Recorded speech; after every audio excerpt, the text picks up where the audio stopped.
وانیا غصے سے بولی، پہلے میرے سوال کا جواب دیں۔ اتنے میں سحر جلدی سے کمرے میں داخل ہوئی۔ وانیا، زہرا کیا کر رہی ہو؟ جلدی آؤ، وانیا کی باری ہے۔ سحر کی بات سن کر وہ سبز آنکھوں والا لڑکا باہر نکل گیا۔ سحر بولی، ارے یہ کون تھا اتنا پیارا لڑکا؟ زہرا کہنے لگی، پتہ نہیں کون تھا، خیر بعد میں دیکھتے ہیں، پہلے باہر آ جاؤ، سب دیکھ رہے ہیں۔ وانیا اب سٹیج پر آ کر غزل گا رہی تھی۔ آج جانے کی ضد نہ کرو، یوں ہی پہلو میں بیٹھے رہو، آج جانے کی ضد نہ کرو، کہ اچانک وانیا کی نظر ابراہیم پر پڑی، جو لاس پر بیٹھا وانیا کو ہی دیکھ کر مسکرا رہا تھا۔ جیسے ہی غزل ختم ہوئی، اس نے اس لڑکے ابراہیم کے پاس جا کر سب کچھ پوچھنا تھا، مگر جب وانیا وہاں پہنچی تو دیکھا اب وہاں وہ لڑکا نہیں تھا۔ یہ کیسے ہو سکتا ہے؟ ابھی تو ادھر ہی تھا۔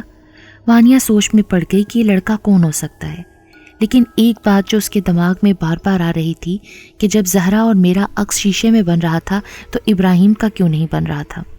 یا پھر اس کا وہم تھا؟ گھر آ کر بھی وانیا اس لڑکے کے بارے میں سوچ رہی تھی۔ وہ بار بار اس کو یاد کر رہی تھی کہ وہ بہت خوبصورت تھا، پر کون ہو سکتا ہے؟ اس کو میرا نام کیسے پتا، اور اس کو میرا دوپٹہ کیسے ملا؟ ساتھ ہی وہ کہہ رہا تھا کہ میری آواز بھی خوبصورت ہے۔ اس نے میری آواز پہلے کہاں سنی؟ اس کو تو معلوم بھی نہ ہوگا کہ میں گانا گانے والی ہوں۔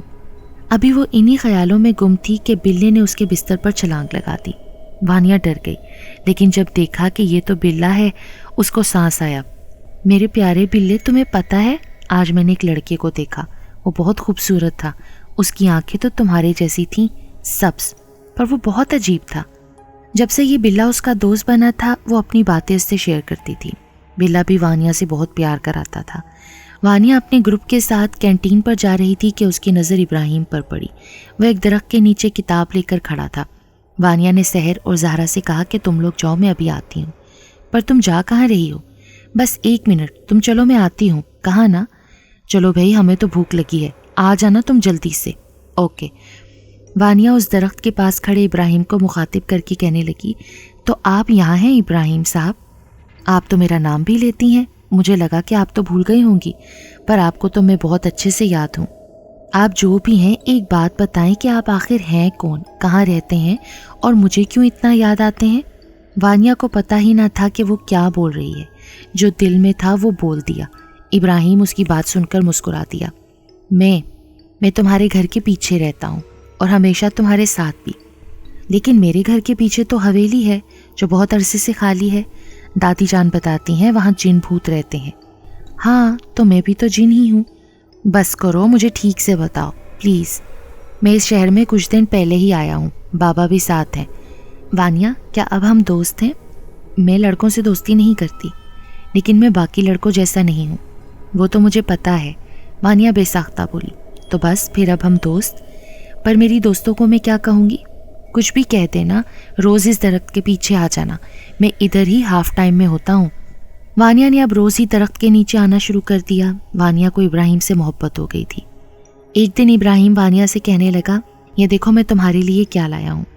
یہ کیا ہے؟ ارے یہ تو انگوٹھی ہے، کتنی پیاری ہے، تم سے پیاری نہیں؟ تمہیں پتہ ہے وانیا، جب میں نے تمہاری آواز سنی اور تمہیں دیکھا تو مجھے تم سے محبت ہو گئی تھی۔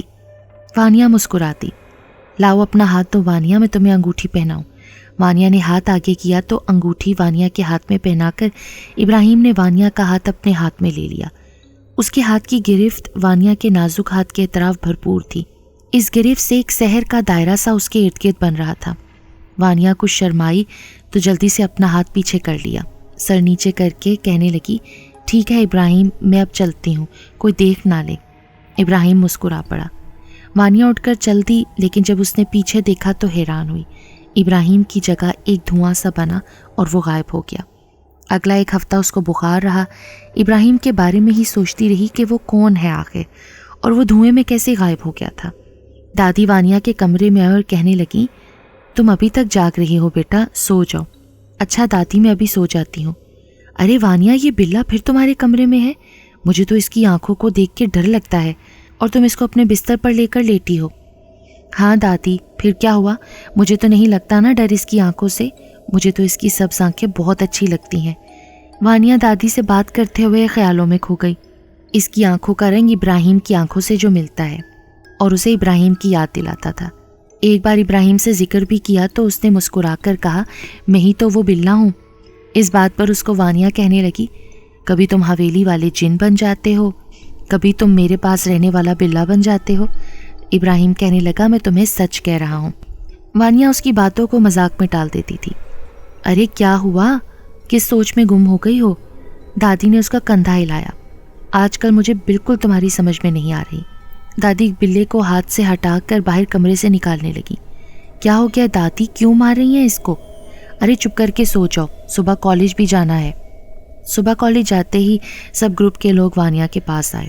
کیسی ہے تمہاری طبیعت؟ سحر نے ہمیں بتایا تھا کہ تم ٹھیک نہیں ہو، اس لیے نہیں آ رہی۔ ہاں جی، اب میں کچھ بہتر محسوس کر رہی ہوں۔ ابھی سب باتوں میں مصروف تھے کہ اچانک وانیہ کی نظر ابراہیم پر پڑی جو اسی درخت کے نیچے کرسی پر بیٹھا تھا۔ ایک منٹ، ہاں میں ابھی آتی ہوں۔ وانیہ ایک بات پوچھوں، تم اس درخت کے پاس کیوں جاتی ہو؟ زہرا نے اچانک ہی اس کو جاتے دیکھا تو کہنے لگی میں ایک دن تمہارے پیچھے آئی تھی اور تم وہاں پاگلوں کی طرح اکیلے باتیں کر رہی تھی۔ وانیہ کو کچھ سمجھ نہیں آ رہا تھا کہ اس کے ساتھ کیا ہو رہا ہے۔ زہرا، کیا تمہیں درخت کے نیچے کوئی بیٹھا دکھائی نہیں دیا تھا؟ نہیں، مجھے تو وہاں کچھ نظر نہیں آیا تھا، تم ہی اکیلی باتیں کر رہی تھی۔ اچھا اب چلو تم لوگ رکو، میں ابھی آتی ہوں۔ وانیہ ابراہیم کے پاس گئی۔ کیسی ہو میری وانیہ؟ پہلے جو میں پوچھوں ابراہیم تم اس کا جواب دو۔ تم بتاؤ تم کون ہو؟ میں بتاتا ہوں، تم بیٹھو تو صحیح۔ نہیں، پہلے تم مجھے بتاؤ۔ میں تمہیں کتنی بار بتا چکا ہوں، لیکن تم ہر چیز کو ہنسی مذاق میں اڑا دیتی ہو۔ میں ایک جن ہوں۔ میں نے تمہیں بتایا تھا نا کہ میں نے تمہاری آواز سنی تھی اور تم مجھے خوبصورت لگی۔ میں اس حویلی میں ہی رہتا ہوں جو خالی ہے۔ تم اکثر چھت پر آ کر اس گھر کی طرف منہ کر کے دیکھتی تھی اور گاتی تھی، تو مجھے تم اچھی لگنے لگی، مجھے تم سے محبت ہو گئی۔ اور ہاں، وہ بلا جو تمہارے پاس آتا ہے وہ میں ہی ہوں۔ وانیہ پر تو جیسے کوئی پہاڑ گر پڑا۔ وہ ایک جن سے محبت کر بیٹھی تھی۔ میں نے تمہیں سچ بتا دیا ہے، اب تمہاری مرضی۔ میں آج بھی تم سے محبت کرتا ہوں اور کرتا رہوں گا، اور اگر میں تمہاری محبت کے قابل ہوا تو یاد کرنا، میں حاضر ہو جاؤں گا، میرا وعدہ ہے۔ وانیہ بنا کچھ کہے واپس چلی گئی۔ وہ بہت روئی۔ گھر آئی تو دادی کو سلام کیا۔ دادی کہنے لگی وانیہ بیٹی، تمہاری چچی لوگ آئے ہیں، سلام کرو، یہ اب ہمارے ساتھ ہی رہیں گے، یہ اپنا گھر چھوڑ کر آ گئے ہیں۔ وانیہ نے سلام کیا۔ چاچو اور چاچی کے 2 بیٹے اور ایک بیٹی تھی جو ہمیشہ وانیہ سے جلتے تھے۔ وانیہ چائے ہی بنا دو۔ اچھا چچی جان، میں کپڑے چینج کر لوں۔ کپڑے چینج کر کے وانیہ کچن میں داخل ہو گئی اور چائے بنانے لگی اور ابراہیم کے بارے میں سوچنے لگی۔ ارے کہاں گم ہو لڑکی؟ وانیہ کی چچی غصے سے بولی۔ چائے ابل گئی ہے۔ اوہ سوری چچی جان، مجھے پتہ ہی نہیں چلا۔ اب چائے لے بھی آؤ جلدی سے۔ وانیہ چائے لے کر آئی تو سب کو چائے دی۔ چاچو کا چھوٹا بیٹا جو وانیہ کو ہمیشہ تنگ کرتا تھا، وہ آج بھی وانیہ کو عجیب سی نظروں سے دیکھ رہا تھا۔ وہ چائے دے کر جلدی سے پیچھے ہٹ گئی۔ وانیہ، اب تم کالج نہیں جاؤ گی، اب تمہیں چاچو خرچہ نہیں دے سکتے۔ دادی کو بھی دکھ ہوا، لیکن بوڑھی دادی کچھ نہ کر سکی۔ وانیہ گھر پر سب کام کرتی اور چچی کی بیٹیاں بیٹھ کر آرام کرتی۔ چچی نے وانیہ کو کہا کہ تم اوپر کا کمرہ لے لو اور دادی بھی تمہارے ساتھ اوپر رہیں گی۔ چچی کا تو اب روز کا معمول بن گیا تھا۔ وہ وانیہ کو ایسی کڑوی کسیلی باتیں کرتی اور ساتھ ہی سارے گھر کا کام بھی کرواتی۔ وانیہ کام سے فارغ ہو کر کمرے میں آئی تو اسے ابراہیم کی یاد آنے لگی۔ ابھی وہ سوچ ہی رہی تھی کہ ابراہیم اس کے سامنے آ گیا۔ تم پریشان کیوں ہو؟ ابراہیم کو وانیہ نے دیکھا تو خوش ہو گئی۔ وانیہ ابراہیم کے گلے لگ گئی اور بہت روئی۔ مجھے پتا ہے تمہاری چچی تم پر ظلم کرتی ہیں، پر ابراہیم تم آئے کیسے؟ میں نے جو تمہیں انگوٹھی دی تھی نا، اس سے پتا چلا کہ تم نے مجھے یاد کر کے پکارا ہے۔ تم جب بھی مجھے یاد کرو گی میں آ جایا کروں گا۔ تم بہت اچھے ہو، تم کو کبھی بھی اپنے دل سے میں نکال نہیں سکوں گی۔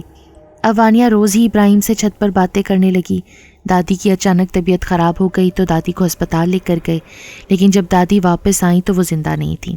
وانیہ بہت روئی۔ اب وہ بالکل اکیلی رہ گئی تھی۔ چاچو تو کچھ بولتے ہی نہیں تھے، لیکن چاچی وانیہ پر سارا دن ظلم کرتی رہتی۔ ایک دن اسے چچی کہنے لگی اس گھر کے کاغذات کدھر ہیں، لے کر آؤ۔ وانیہ نے گھر کے کاغذات جب چچی کو دیے تو چچی نے سر پکڑ لیا۔ گھر وانیہ کے نام پر ہے، جاؤ، مجھے تمہارے چاچو سے کوئی بات کرنی ہے۔ دیکھو بوڑھی گھر کو وانیہ کے نام کر گئی ہے، ایسا تو نہ کہو میری والدہ تھی، اور ویسے بھی گھر میرے بھائی کا تھا تو وانیہ کے نام پر کر دیا نا۔ یہ کبھی نہیں ہو سکتا، میرے پاس ایک پلان ہے، ہم اسے مار دیتے ہیں۔ ارے کچھ تو خدا کا خوف کرو۔ نہیں کرنا مجھے خدا کا خوف، وہ مرے گی، ایسا ہی ہوگا۔ ادھر ابراہیم نے وانیہ کو بتایا کہ میں ایک مسلمان جن ہوں، میں تم سے شادی کر سکتا ہوں، لیکن مجھے پہلے اپنے بڑوں سے اجازت لینی ہوگی۔ وانیہ بھی ابراہیم سے محبت کرتی تھی، وہ مان گئی۔ تو پھر ہم کب شادی کریں گے؟ پہلے مجھے اپنی دنیا میں واپس جانا ہوگا۔ وانیہ بہت خوش تھی۔ اتنے میں چاچو کا بیٹا شاہ نواز چھت پر آ گیا۔ کس سے باتیں کر رہی ہو؟ کسی سے تو نہیں؟ ابراہیم صرف وانیہ کو ہی نظر آتا تھا۔ شاہ نواز نے دیکھا کہ سب اپنے کاموں میں مصروف ہیں، اس نے آگے بڑھ کر وانیہ کا دوپٹہ کھینچا اور دور پھینک دیا۔ اس کی یہ حرکت ابراہیم دیکھ رہا تھا۔ ابراہیم نے غصے میں آ کر شاہ نواز کو سیڑھیوں سے دھکا دے دیا۔ شاہ نواز کو سیڑھیوں سے گرتے دیکھ کر ایک دم چچی اور سب اس کے ارد گرد جمع ہو گئے۔ چاچو جلدی سے اس کو ہسپتال لے گئے۔ میرے بیٹے کو اسی نے دھکا دیا ہوگا، تمہیں بعد میں دیکھتی ہوں۔ وانیہ واپس چھت پر آئی تو ابراہیم کو وہیں دیکھا۔ یہ کیا کیا تم نے ابراہیم؟ میں نے ٹھیک کیا، اس کی دونوں ٹانگیں توڑ دیں، اب چل نہیں سکے گا، لیکن تمہیں ایسا نہیں کرنا چاہیے تھا۔ سب سمجھیں گے کہ میں نے ایسا کیا ہے۔ میں وعدہ کرتا ہوں وانیہ، اگر کوئی بھی کبھی تمہارے ساتھ غلط کرے گا تو میں اس کو مار دوں گا۔ میں تمہیں جلد ہی اپنی دنیا میں لے جاؤں گا، لیکن اس کے لیے مجھے اپنے بڑوں سے اجازت لے کر ایک عمل شروع کرنا پڑے گا۔ جیسے ہی وہ عمل مکمل ہوگا میں تمہیں اپنی دنیا میں لے جاؤں گا۔ ابراہیم پلیز تم جلدی لوٹ آنا، میں تم سے بہت محبت کرتی ہوں۔ پتہ نہیں کیوں مجھے ایسا لگتا ہے کہ ہم ہمیشہ کے لیے جدا ہو جائیں گے۔ ہمیں کوئی جدا نہیں کر سکتا۔ میری پیاری وانیہ، اب میں چلتا ہوں، اپنا خیال رکھنا، اللہ حافظ۔ ادھر چچی وانیہ کو مارنے کا پلان بنا چکی تھی۔ عشاء کی اذان ہوئی تو وانیہ نے اپنے سارے کام ختم کیے اور اپنے کمرے میں آ کر نماز پڑھی ہی تھی کہ اس کی چچی اور چچی کی بیٹی اور ان کا بڑا بیٹا کمرے میں داخل ہوئے۔ چچی جان خیریت ہے؟ آپ سب یہاں؟ ہاں خیر ہے، تمہیں بس مارنے کے لیے آئے ہیں، چچی کی بیٹی نے کہا تو چچی کا بڑا بیٹا زور زور سے کہکا لگانے لگا اور ساتھ ہی کہنے لگا تیار ہو جاؤ مرنے کے لیے۔ ادھر ابراہیم نے پہنچ کر اپنا عمل شروع کیا تھا۔ اس عمل میں بولنے سے منع کیا گیا تھا۔ چچی نے وانیہ کو پکڑ کر بستر پر دھکا دیا۔ وانیہ بستر پر گری۔ مجھے نہ مارو چچی جان، میں آپ کے سارے کام کروں گی، لیکن ان سب پر شیطانیت سوار تھی۔ چچی کے بیٹے نے وانیہ کے منہ پر تکیہ رکھا اور زور سے دبا دیا۔ وانیہ نے ابراہیم کو پکارنا شروع کر دیا، دیکھیے امی، میں نے کہا تھا نا کہ کوئی اس کا یار ہے، اسی کا نام لے رہی ہے۔ ان ظالموں نے وانیہ کو مار کر ہی چھوڑا۔ ابراہیم اپنا عمل مکمل کر چکا تھا۔ اس نے اپنے باپا سے کہا کہ وانیہ کسی مشکل میں ہے۔ جب میں عمل کر رہا تھا تو وہ مجھے آوازیں دے رہی تھی۔ اب تم ادھر نہ جاؤ بیٹا۔ پر وہ کیوں بابا؟ کیونکہ وانیہ زندہ نہیں رہی۔ ایسا نہیں ہو سکتا بیٹے، ان ظالم لوگوں نے اس کو مار دیا ہے۔ میں ان کو نہیں چھوڑوں گا بابا، مجھے جانا ہوگا۔ ابراہیم پھر وہاں نہیں رکا اور وانیہ کے گھر آیا۔ جب وہ واپس آیا تو اس نے دیکھا کہ وانیہ کی چچی اور اس کے بچے وانیہ کو چھت سے نیچے پھینک رہے تھے۔ وانیہ اس وقت تک مر چکی تھی۔ چلیں امی، اب ہم سب کہیں گے کہ چھت سے گر کر مر گئی ہے۔ یہ کہتے ہوئے وہ لوگ مسکرانے لگے۔ دیکھو گھر بھی اب ہمارے نام ہو جائے گا۔ ابراہیم یہ سب باتیں سن رہا تھا۔ اس نے دل میں تہیہ کر لیا تھا کہ وہ ان سے بدلہ لے گا۔ وانیہ کو دفن کر دیا گیا۔ ابراہیم وانیہ کی قبر پر بیٹھا رو رہا تھا۔ مجھے معاف کر دو وانیہ، میں کچھ نہیں کر سکا، لیکن اب میں تمہارا بدلہ لوں گا۔ کچھ دنوں کے بعد چچی کی بیٹی چھت پر گئی تو ابراہیم نے اسے دیکھ لیا۔ وہ وانیہ کی شکل میں آیا اور کہا، تم نے مجھے مار دیا نا؟ جب چچی کی بیٹی نے دیکھا تو وہ بھاگ کر سیڑھیوں سے نیچے اترنے لگی۔ ابراہیم نے اس کو وہیں سے دھکا دے دیا۔ ایسی ہی میری وانیہ کو مار کر پھینک دیا تھا نا؟ چچی کی بیٹی گرتے ہی مر گئی۔ چچی بھاگی آئی، جب دیکھا تو اس کی بیٹی مر چکی تھی۔ ابھی ایک دکھ کم نہیں ہوا تھا کہ وانیہ کے چاچو اور ایک بڑے بیٹے کا ایکسیڈنٹ ہو گیا۔ اس حادثے میں وہ دونوں باپ بیٹا موقع پر ختم ہو گئے۔ اس کے پیچھے بھی ابراہیم ہی کا ہاتھ تھا۔ اب باقی چچی اور اس کا چھوٹا بیٹا جو معذور ویل چیئر پر تھا وہ رہ گئے تھے۔ ابراہیم وانیہ کی چچی کو روز ڈراتا تھا۔ وہ اپنے بیٹے شاہ نواز سے کہتی، مجھے وانیہ نظر آتی ہے، پھر وہ اپنی شکل تبدیل کر لیتی ہے اور بہت ڈرونی بن جاتی ہے، مجھے ڈر لگتا ہے۔ اب روز کا معمول ہو گیا تھا۔ ابراہیم نے چچی کو اتنا ڈرایا کہ وہ پاگل ہو گئی۔ شاہ نواز کو بھی ابراہیم ڈرانے لگا۔ شاہ نواز اپنی ماں کے ساتھ اس گھر میں سے نکل گیا۔ خود معذور تھا اور ماں پاگل، وہ سڑک پر رہنے لگے۔ وانیہ کا گھر اب خالی ہو گیا تھا۔ بہت سے لوگوں نے دیکھا کہ ایک سبز آنکھوں والا لڑکا جو کہ بہت خوبصورت ہے وانیا کی قبر پر روز قرآن مجید کی تلاوت کرتا ہے اور وہ وہاں ہر وقت موجود ہوتا ہے، لیکن جب کوئی وانیا کی قبر کے پاس جا کر اس لڑکے سے گفتگو کرنے کی کوشش کرتا ہے تو وہ وہاں سے غائب ہو جاتا ہے۔